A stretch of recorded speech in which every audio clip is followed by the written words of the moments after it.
Harka साम्पाङको 1.4 million followers भएको Facebook ID चट।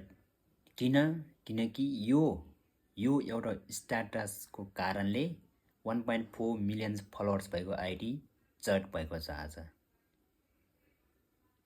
यसो हेर्दाखेरि यसो पढ्दाखेरि यो स्ट्याटस खासै हैन इम्पोर्टेन्ट देख्दैन नि, हैन नर्मल देख्छ नि। तर यसको भित्री रहस्य, यसको गहिरो अर्थ चाहिँ गहिरेर हेर्ने हो भने यसको अर्थ खतरा डेन्जर छ के। यसो पढ्दाखेरि सिम्बल छ तर यसको भित्री अर्थ एकदमै डेन्जर छ के। त्यही भएर यो आइडी चट भएको हो के। यही एउटा स्ट्याटसले अरूबाट कुनै पनि अरूबाट चाहिँ उ भएको हैन, सस्पेन्स भएको हैन के।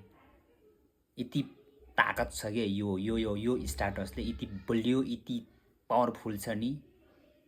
त्यही भएर यो 1.4 मिलियन भएको फलोवर्स आइडी चाहिँ चट भएको छ के।